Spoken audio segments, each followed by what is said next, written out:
Merhabalar, ben Yüksel kanalıma hoş geldiniz. Güzel bir süveter çalışması yapacağız şimdi.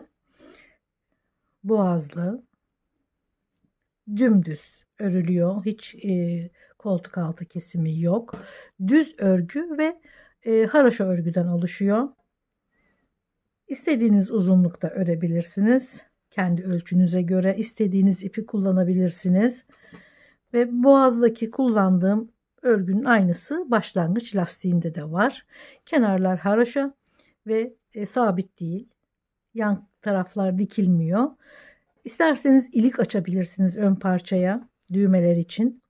Ben hiç açmadım çünkü giyip çıkarmaya çok müsait, kolay bir süeter. Dar olmadığı için iliğe gerek kalmadı. Direkt hemen diktim. Yeni başlayanlar için de güzel bir model ve kalın bir ip ve kalın şişlerle örüldüğü için de çok çabuk örebileceğiniz. Yani 2 günde bitirebilirsiniz süveteri. Yeni başlayanlar bile. Ölçüsü eni 58 santim. 58-58,5 santim. Yüksekliği yani boyu da 62 santim. Şöyle. Bunu tabii ki kendinize göre öreceğiniz için ölçüyü de kendiniz belirleyeceksiniz. Zaten arttırması, eksiltmesi de çok kolay. Örebileceğiniz en kolay modellerden biri. Şimdi örgüye başlayalım. Şöyle bilgilerini göstereyim. Moher. Kalın, hassas bir ip. %5 moher, %10 yünlü, %85 premium akrilik. 100 gram. Bilgileri bu şekilde. 7 ve 8 diyor. Ben 8 milim örüyorum. Şöyle göstereyim. Çok bol örenler 7 de kullanabilir tabii ki. İplerden bu kadar kaldı. Şimdi kalan iplerle daha küçük bir örgüde göstereceğim. Burada 63 ilmek atıyoruz şişin üzerine. 6 tane başa, 6 tane diğer başa haroşa örüyoruz. Aradaki lastik olarak devam edeceğiz. 303 ters. Şimdi burada 63 tamamı 63 ilmek. Ben daha küçüğünü öreceğim ama kaç tane ilmek olduğunu tek tek söyleyerek ilerleyeceğim.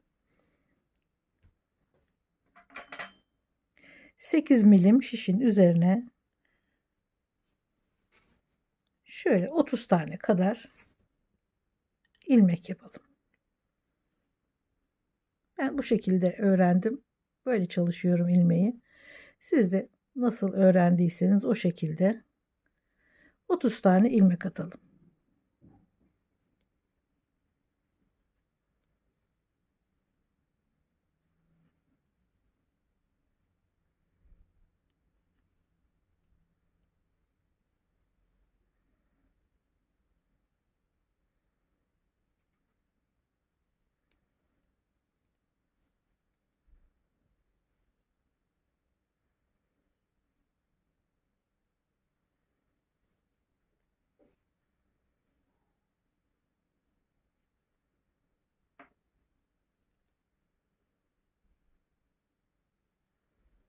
Yeni öğrenenler videoyu ayarlar kısmında yavaşlatarak da izleyebilirsiniz. Ya da bilenler hızlandırabilirler. 33 ilmek attım. Süveterde 63 ilmek.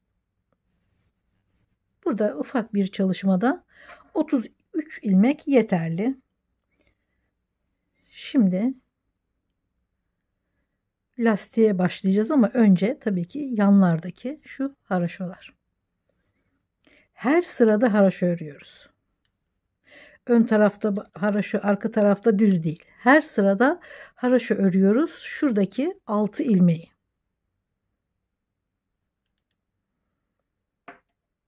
Örmeden alıyorum ve diğerine geçiyorum.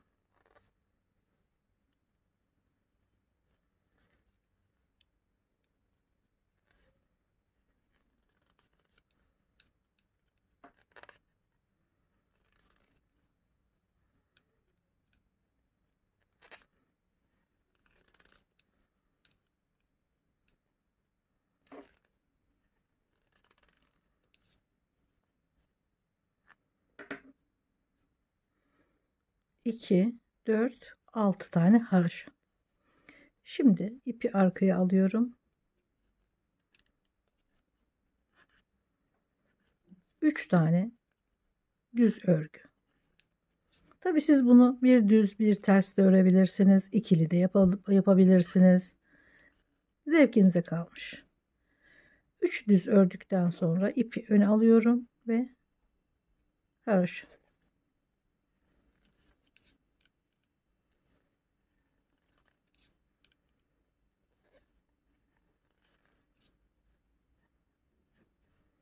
Tekrar ipi arkaya alıyorum. Düz örgü.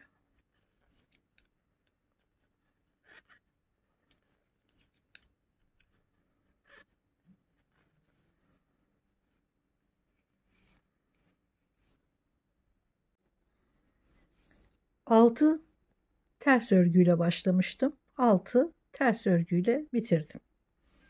Arada 3 ters, 3 düz örgü. Burada 33 ilmek. Süveterin tamamında yani 63 ilmek. Tabi bu sizin ölçünüzle alakalı. Ne kadar istiyorsanız o kadar genişlikte çok rahat arttırabilirsiniz ilmekleri ve şu lastik kısmını da istediğiniz şekilde örebilirsiniz. Şimdi ikinci sıradayım. Burada ters ördüklerim burada düz gözüküyor. Gene ters örüyorum. Yani haroşa örüyorum. Ve her sırada bu şekilde bir taneyi örmeden alıyorum diğerini.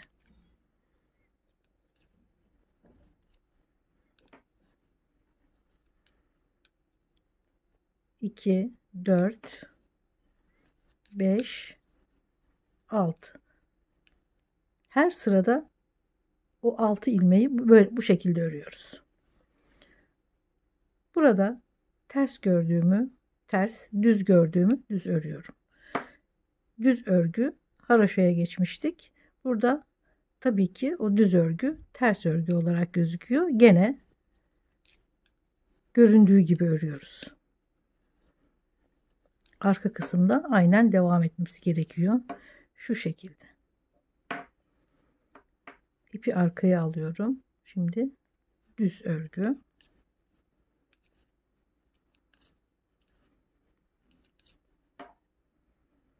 Şimdi ters örgü.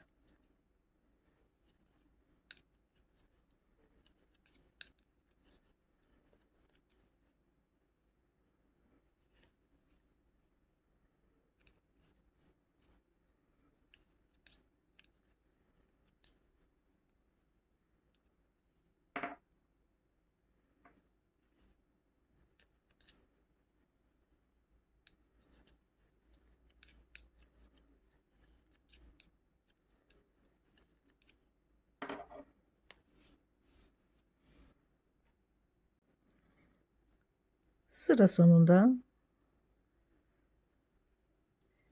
gene haroşa olarak 6 tane ilmeği örüyorum. Birini örmeden alıyorum. Yalnız şu ilmeği örmeden alırken şuradan çok sıkmayın. Gevşek bırakın. Sonra şu kısım, şu uç toplanır. Kısalır. Yani şuradaki örgüyle burası aynı uzunlukta kalması gerekiyor. Burası çekmesin yukarı doğru. O yüzden şu ilk aldığımız ilmeği gevşek alalım.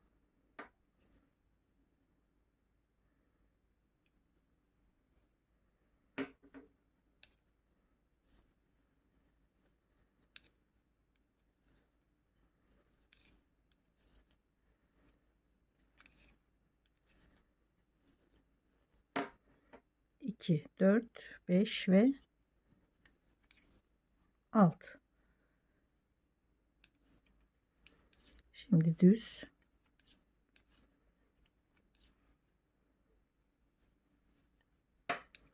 Şimdi ters. Bu şekilde istediğiniz uzunluğa gelene kadar devam ediyoruz. Yani lastik kısmından bahsediyorum. Ne kadar uzun istiyorsanız lastiği o kadar yükseltebilirsiniz. Ben biraz kısa bıraktım. Yani 6 sıra ördüm. Siz daha fazla da örebilirsiniz. 4 sıra ördüm. Yeterli, anlaşılmıştır. Bu örgünün ön yüzü. Yani 6 haraşa hemen yanında düz örgü 3 tane. Burası arka tarafı. Şimdi lastik örgüyü bırakıyorum. Sadece yanlardaki haraşa devam ediyor. Tabii ki örgü bitene kadar zaten devam edecek. Bol bir ilmek alıyorum.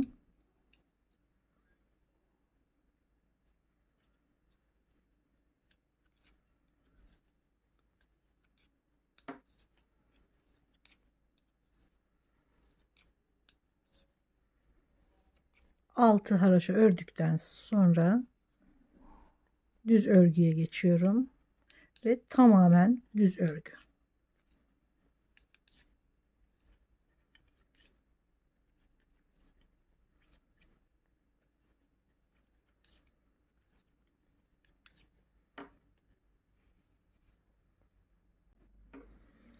Sırayı gene 6 ilmek haroşayla ters örgüyle bitiriyorum.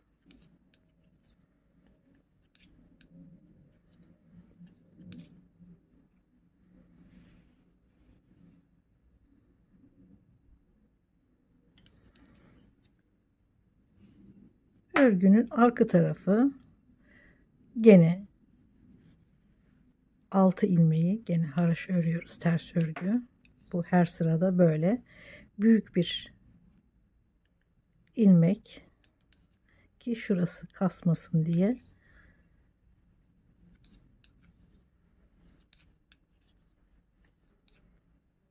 Şimdi 2 4 5 6 ilmek başlangıç şu kenar haroşa bölümü. Burayı düz örmüştük. Burayı tamamen ters örüyoruz. Bu tarafa düz olarak gözüksün diye.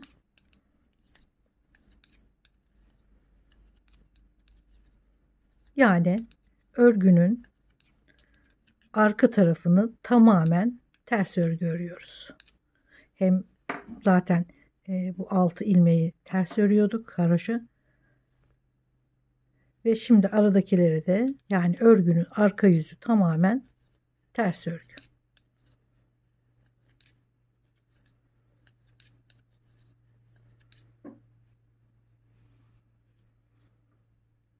Şimdi örgünün düz tarafındayız. Gene başlarda her sırada ters örgü örüyoruz 6 ilmeği. Sonra artık düz örüyoruz. Örgünün arkası tamamen ters örgü. Bu şekilde gene istediğiniz uzunluğa kadar devam ediyorsunuz. Şöyle ne kadar uzunlukta istiyorsanız orada örgüyü bitiriyorsunuz. Şimdi şuradaki hem ön hem arka kısmın nasıl kesildiğini göstereceğim. O da çok basit. Ben birkaç sıra daha öreyim. Düz örgü biraz daha gözüksün. Ondan sonra yaka kısımlarına geçeceğim. Siz de bu arada istediğiniz uzunluğa kadar örmeye devam edin. Bu kadar yeterli. Şimdi yaka kesimine başlayacağız. Şuradaki eklediğimiz ipi burada kesip sonrasında içeride yürüterek kaybediyoruz. Bu şekilde bırakmayın. Arkası da önü gibi temiz ve muntazam olsun. Bakın buradaki iplik ek yeri de gözüküyor. O yüzden her zaman hep örgünün arka tarafından ipi bağlıyoruz ve örüyoruz. Ki ön taraf muntazam olsun. Şimdi burada 33 ilmek var. Süveterde 63 ilmek var. Arkayı nasıl kestik? Zaten bir seferde yapılıyor. Çok basit. Şimdi bu 63 ilmeği 20 ilmek bu tarafa, 20 ilmek bu tarafa bırakıyorum. Arada kalan 23 ilmek yaka için. Tabii bu sizin bedeninizle alakalı. Siz Belki bunu 40 beden yaparsanız daha da büyütebilirsiniz. Yalnız rahat bir yaka olduğunu söyleyebilirim. Güzel bir ölçü oldu 23 ilmek arada. Bu onun yarısı olduğu için hemen yarısı kadar örüyoruz.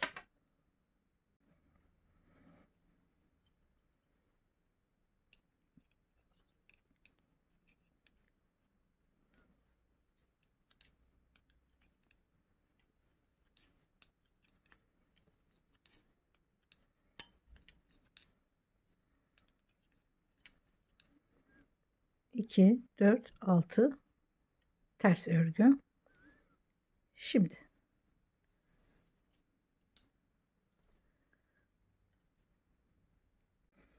Şimdi küçük olan bu modelde 10 ilmek, 10 ilmek, arada 13 ilmek var. Büyük olan örgüde 20, 20, 23. Şimdi diyelim 23 ilmeği örerek geldik. 20 ilmeği örerek geldik. Buradaki 23 ilmeği kesiyoruz. 2 tane ilmek alıyorum.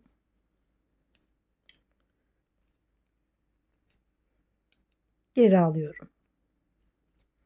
Sonra gene bununla birlikte 2 ilmek alıyorum.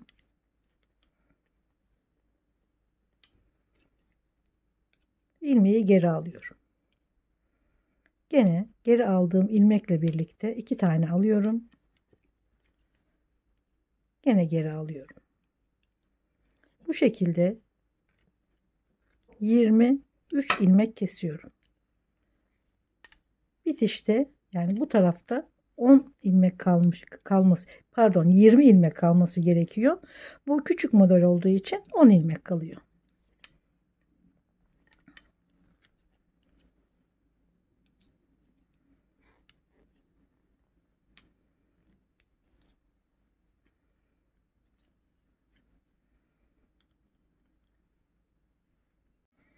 ...20 ilmek ördük. 23 ilmeği kestik. 20 ilmek kaldı. Tabi bu küçük model olduğu için tam yarısı. 10, 10, 13 ilmek. Şimdi devam ediyoruz sıraya.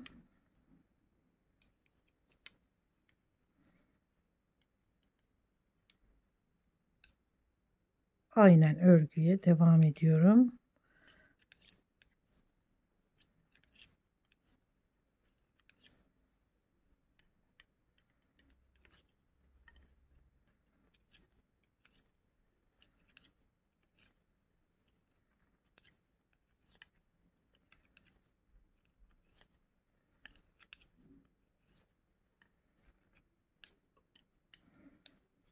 Şimdi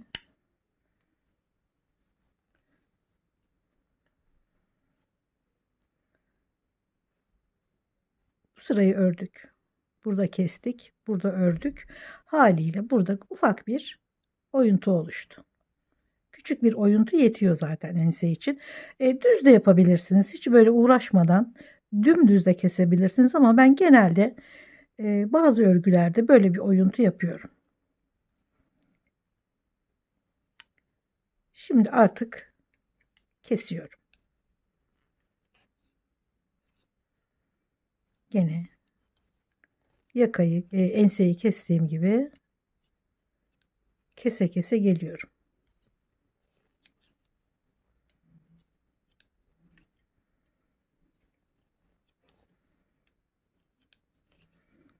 Burada 20 ilmeği yani omuzları oluşturan 20 ilmeği kesiyorum. Hassas bir ip olduğu için biraz dikkatli olmak gerekiyor.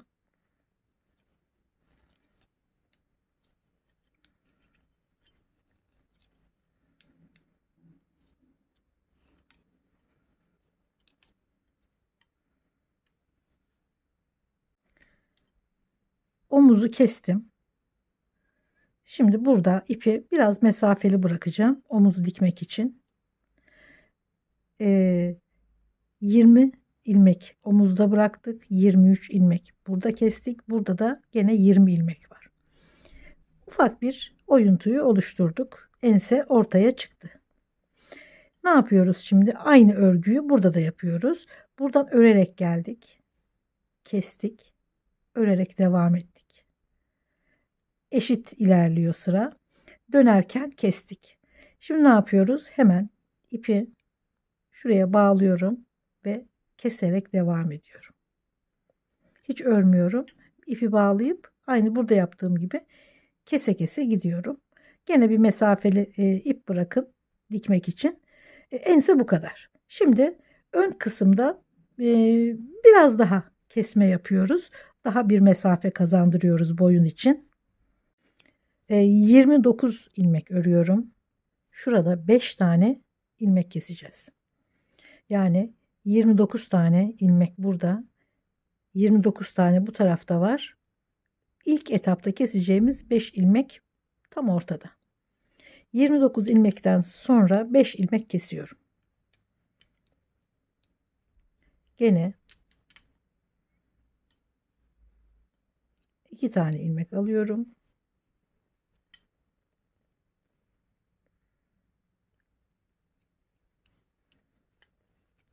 Ve geri.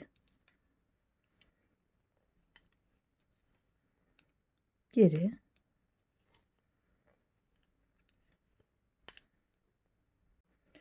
...29 ilmek, 29 ilmek, ortada 5 ilmeği kestim. Örmeye devam ediyorum şimdi normal örgüyü.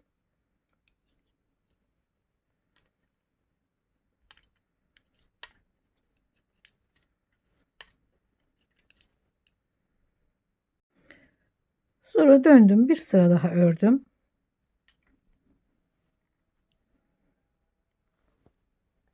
Burada 5 tane daha kesiyorum. Şurada 5 tane kestim. Devam ettim. Döndüm. 5 tane daha kesiyorum.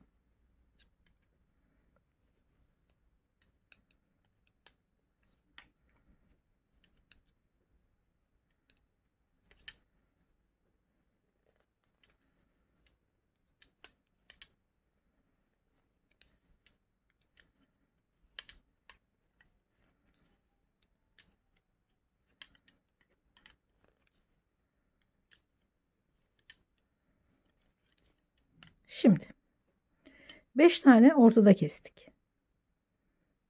29 ilmek burada var. 29 ilmek burada var. Arada 5 tane ilmek kestik. Sonra tekrar keserek devam ediyoruz. Döndüm. 5 tane daha kestim. Şimdi örüyorum. Devam ediyorum. Tekrar dönüyorum. Bu sefer 4 tane kesiyorum. Devam ediyorum. Ve keserek bitiriyorum. Burada bir kademe oluşturuyor. Ortada zaten 5 tane, tam ortada 5 tane vardı. Yan tarafa 5 ve 4 tane daha kesiyorum.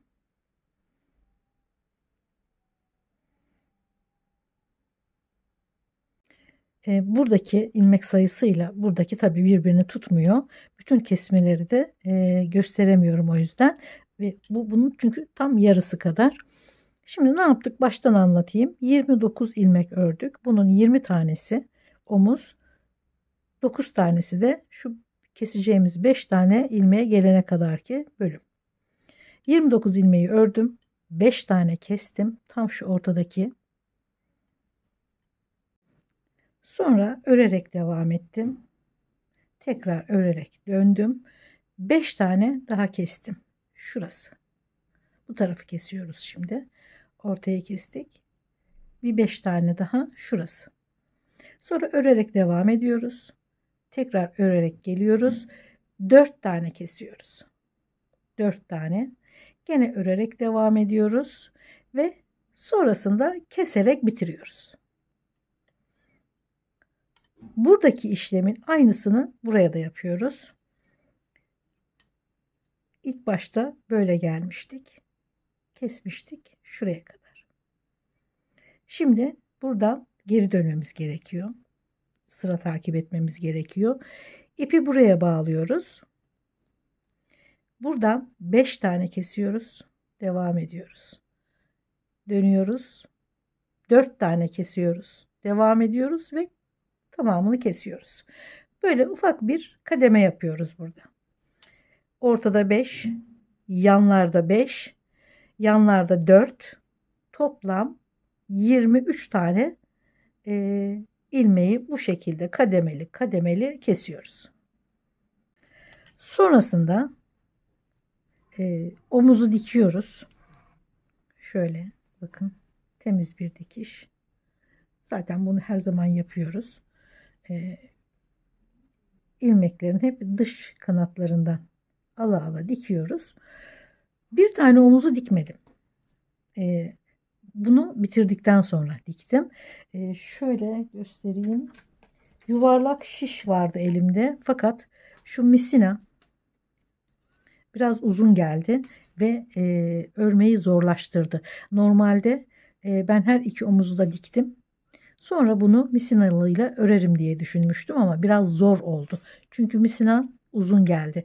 Eğer daha kısa gene 8 milim şişler, misina daha kısası varsa elinizde, o zaman çok rahat örebilirsiniz. Bu biraz uzun olduğu için beni rahatsız etti. Hemen söktüm. Hatta şu açık renkli örmüştüm boyunu. Söktükten sonra karar değiştirdim. Pembeyle örmek istedim. Bir omuzu söktüm dikişi.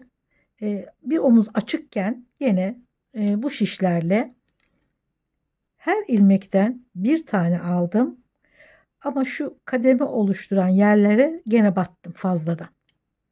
Oraları da batarak ilmek sayısını fazlalaştırdım.